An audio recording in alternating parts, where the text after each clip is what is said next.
नमस्कार, जय हिंद, जय Bharat and welcome to Def Talks. This is Aadi Chint. आजकल भारत के अंदर फाइटर्स, स्पेशली इंडियन एयरफोर्स के लिए बड़ा जबरदस्त कॉन्वर्सेशन चलती रहती है। Everybody is kind of debating कि भाई अभी जो हमको लॉस हुआ है, उसको कैसे कॉम्पनसेट करें। ये चीज मैंने और पथिकृत भाई ने भी बात करी थी। भाई नमस्कार, वेलकम टू द शो। हमने काफी इसके ऊपर डिस्कशंस कर रहे थे way we put our point of view. मैंने कुछ बोला था, पथिकृत भाई ने कुछ बोला था, एंड वी सेड कि यार हमको ये एक मेथड दिखता है जहां पर हम कुछ कर सकते हैं। We are no air force experts, but हमको ये चीज पता है कि एयरफोर्स को अपग्रेड करना है। So it's interesting that there is some movement in that direction. Market में से जो आवाजें आ रही हैं, it's in that direction, and couple of things that we are hearing is also in that direction. So let's find out हो क्या रहा है and what is India's plan. Welcome to the show. हाँ, नमस्ते आदि भाई। देखिए एक्चुअली मुझे जो लगता है कि सबसे जो इम्पोर्टेंट मुद्दा है जिसके ऊपर बहुत सारे पॉजिटिव डेवलपमेंट दिख रही है, is the realization in India कि हमें अपनी खुद की इंजन चाहिए, चाहे वो अ, एरोस्पेस सेक्टर में हो, चाहे वो मेरीन सेक्टर में हो, चाहे वो आपकी मैकेनाइज्ड इन्फेंट्री के लिए हो, चाहे वो आपके टैंक्स के लिए हो। तो you require your own engines. आप देखोगे इंडिया का जो डीआरडीओ का कुछ डेट्रॉन इंजन बन रहा है for I think the tanks. Then there is a very recent मतलब एक 6 मेगावाट का इंजन डेवलपमेंट के लिए किर्लोस्कर को इंडियन नेवी के साथ एक कोलैबोरेशन हो रहा है। So there is 270 crore that has been given. मुझे पता नहीं वो ग्रांट है कि क्या है, but the private sector is being roped in कि इंजन बनाओ। So in case of aerospace also ये बहुत ही कॉम्प्लेक्स है। So invariably more effort is towards the aerospace sector, क्योंकि एरोस्पेस सेक्टर में सबसे बड़ी जो प्रॉब्लम खामी इंडिया की रही है, वो रही है कि एक तो हमारे पास अभी भी एक फुल फ्लेजेड ऑपरेशनल इंजन नहीं है। दूसरी चीज़ है, जो भी इंजन की डेवलपमेंट शुरू हुई थी, they were never taken to the logical conclusion within a defined period of time. इसके लिए कौन जिम्मेदार है मैं उसमें नहीं जाना चाह रहा हूँ, क्योंकि उसमें we have had discussions for a long time. And secondly, we also have to understand कि इस तरह की जो complex engines होती है, ये बनाना आसान चीज नहीं है। You require investment, commitments, but also एक time bound भी होना चाहिए। तो इस बार क्या हुआ कि ये आमका प्रोग्राम के लिए government has already given 15,000 crore approve किया है सीसीएस ने 2024 में।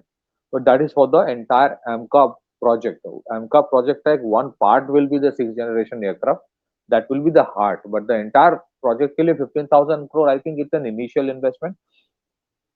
And secondly I think it's a good move forward.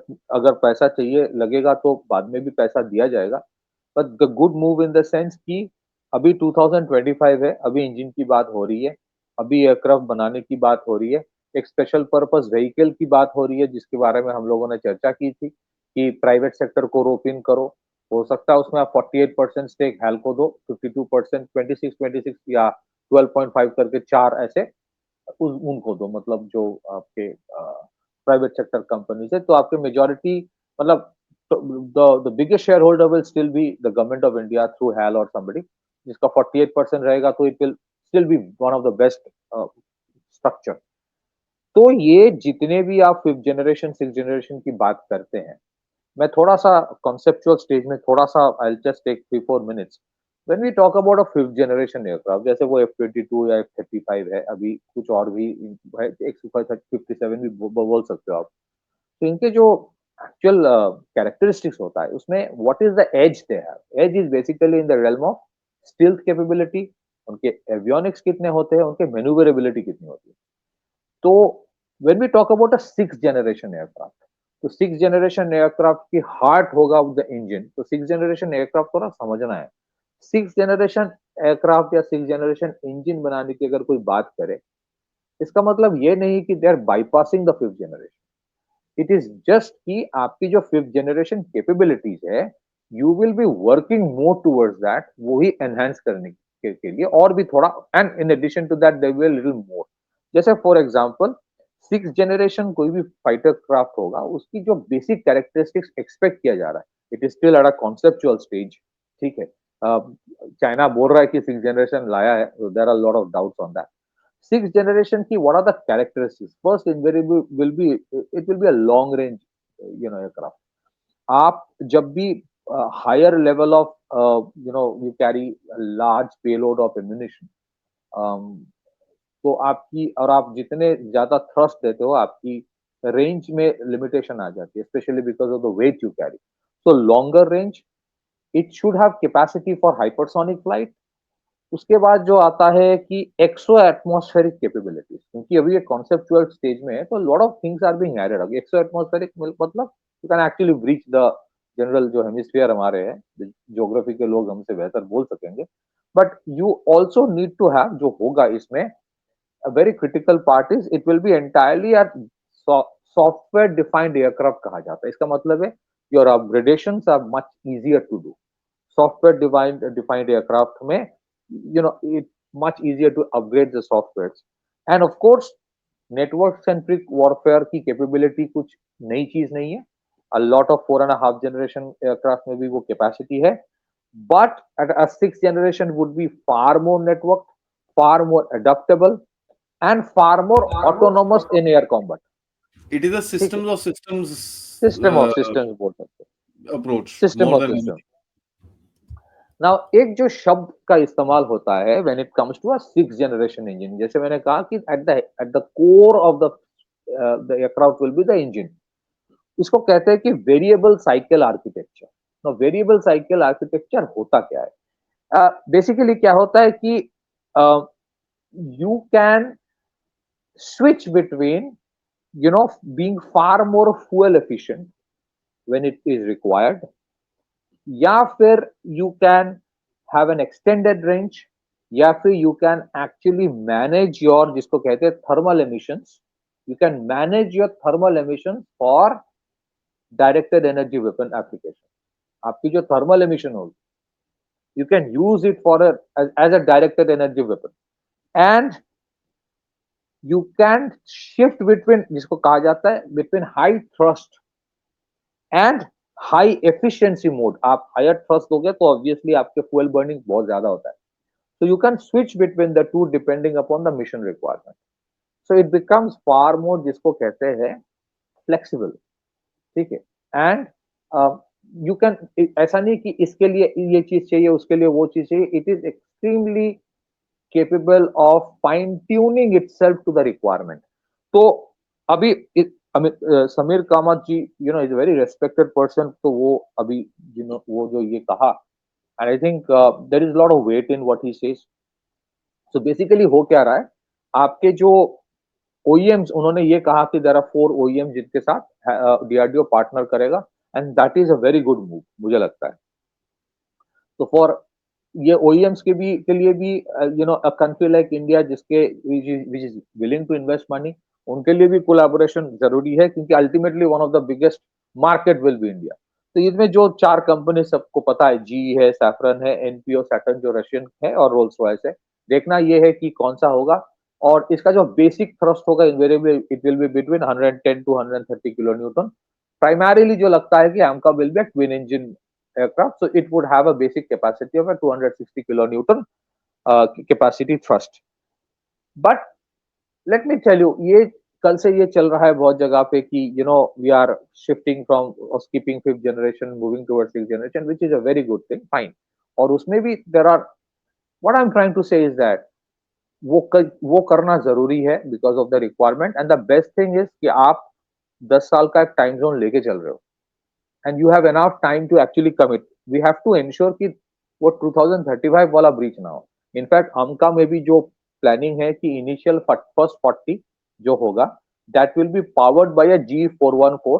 The next 160 या फिर even more than that will be powered by the engine, ये जो फिफ्थ 5.5 और 6th जनरेशन जो इंडिया में बनेगा in collaboration with an OEM. The only issue is this, अब some people might say कि कावेरी को क्यों नहीं डेवलप कर रहे हो उस स्टेज में, वो पॉसिबल नहीं होता. कावेरी का जो अभी लैब टेस्टिंग या एक्सपेरिमेंटल टेस्टिंग में बेसिकली क्या होता है, इसकी जो थ्रस्ट है भी 81 किलो न्यूटन तक आया है, but it has a certain kind of there is a limitation of जिस तरह की वो मटेरियल की यूज होती है. There is a limitation of the afterburner, there is a limitation of the material. तो आप सडनली उसको 81 से 110 नहीं कर सकते, नहीं कर सकते. सो 100 या फिर जो आफ्टर बर्नर के साथ है वो 130 140, इट इज नॉट पॉसिबल.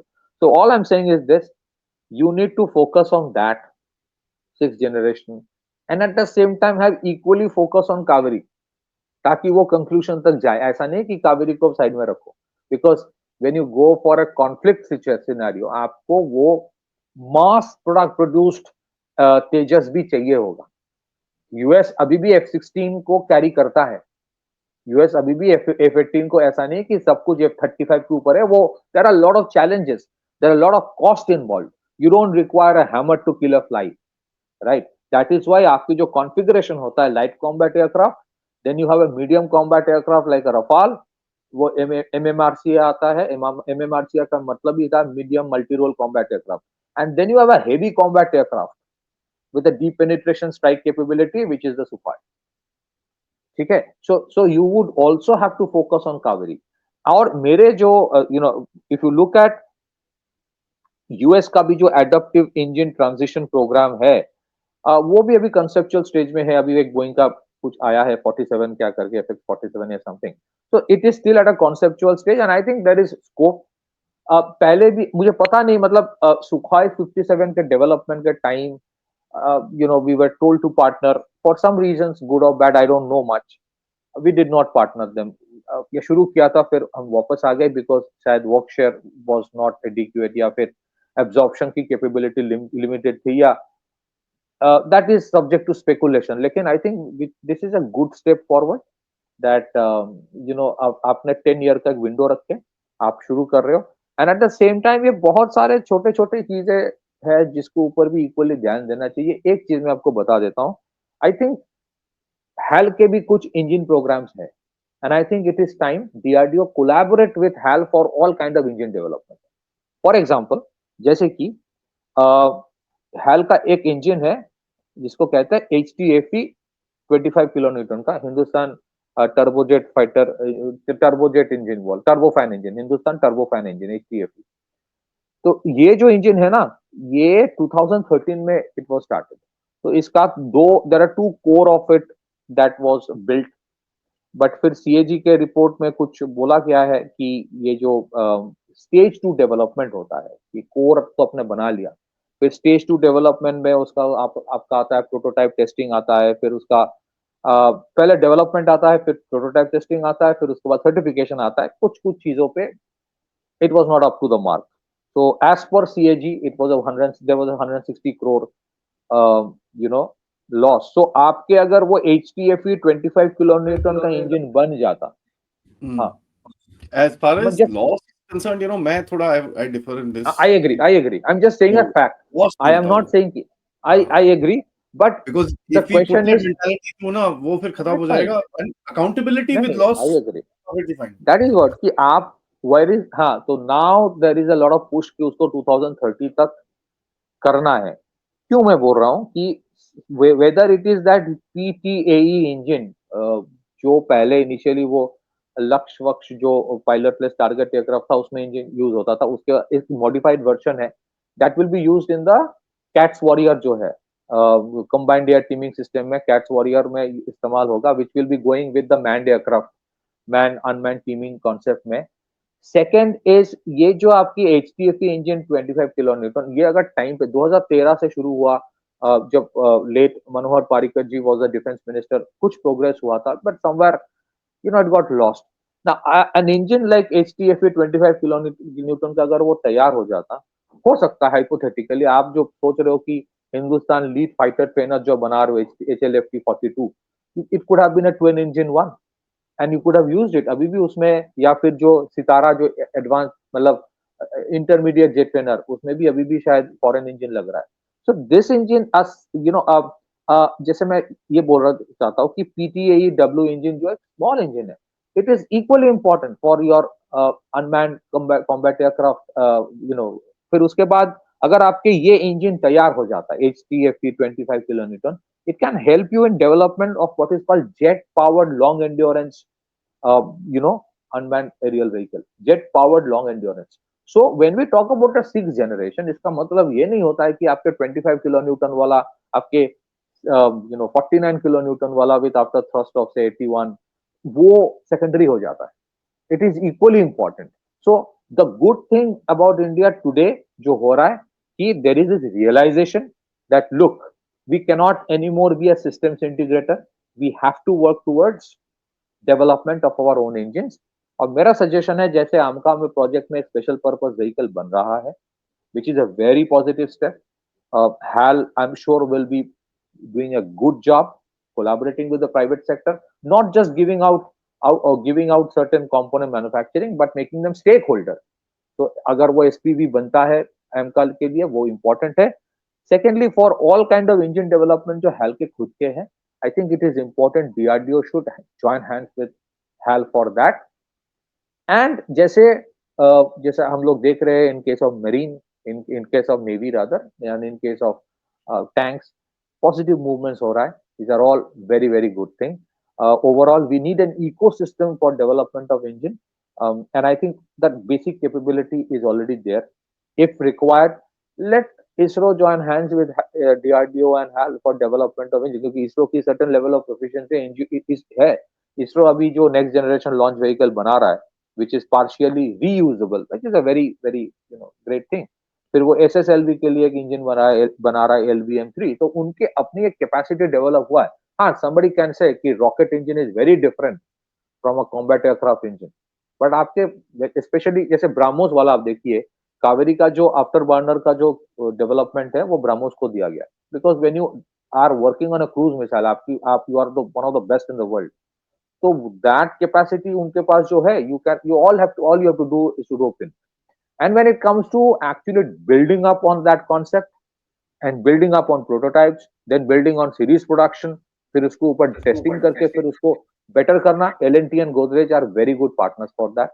तो ओवरऑल अभी जो देख रहे हो, you see a coopting of capabilities हो रहा है। हल्की अपनी कैपेसिटी है, डीआरडीओ इकोसिस्टम, डीआरडीओ की अपनी कैपेसिटी है, कैपेबिलिटी है, ब्राह्मोस एरोस्पेस की है, एंड प्राइवेट सेक्टर की है in certain respect, no denial.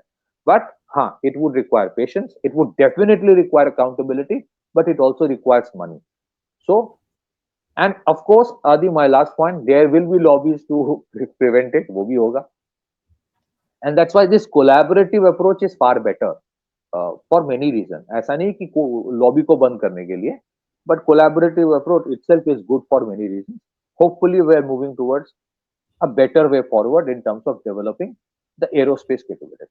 Back to you. या ओवरऑल ऐसा दिखता है कि अभी जैसे वो रफाइल्स की हमने बात करी थी, the Rafales start to come in by 2029 और समथिंग लाइक दैट, आपका तेजस प्रोडक्शन भी ठीक चल रहा हो, जब तक you are able to figure out your next gen Kaveri also, then I think we should be by 2029 2030 तक हम लोग काफी कंफर्टेबल हो जाएंगे as far as the air force is concerned, क्योंकि अगले 1-2 साल के अंदर you will be coming out with something really major as far as the 5th 5.5 6 gen whatever, you know, a major alternative, and which will be more indigenous and आपके पास होगा, so you will not be stuck on, you know, supply chains from abroad and this and that. उसके So थोड़ा सा time लगेगा, I think 1.5-2 साल में in तो फिर another 5-7 generation. years, yeah, good effort and pain for the next 5-7 years, should be able to do it, could be able to do it, ठीक है। मुझे लगता है कि अभी नेवी का जो डील हुआ उसके बाद रफाल के साथ एक 114 का डील हो सकता है, which is a Yeah, very that's what I'm saying. Positive. Rafael आएगा तो उसके बाद then you can kind of ease off from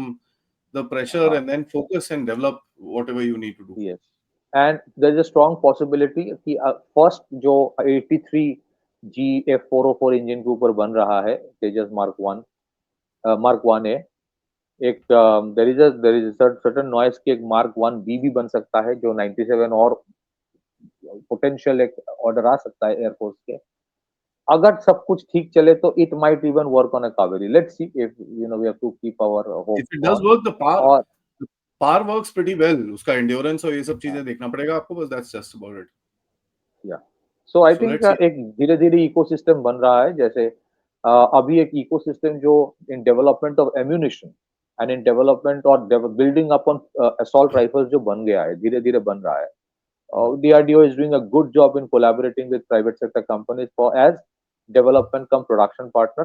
काफी सारे न्यू असॉल्ट राइफल्स मार्केट में आ रहा है, विच इज अ वेरी, मतलब हाँ, यू कैन से कि सबका मार्केट है, इंडिया में नहीं है, because you would always have a limited number of buyers, but still it's good, क्योंकि इवेंचुअली अगर नहीं, मैं ये नहीं बोल रहा हूँ कि बिल्कुल नहीं है, you would have 1.5 million strong arm forces, फिर आपके सेंट्रल फोर्सेस है, फिर आपके पुलिस फोर्सेस है, everyone is looking for upgradation from the INSAS.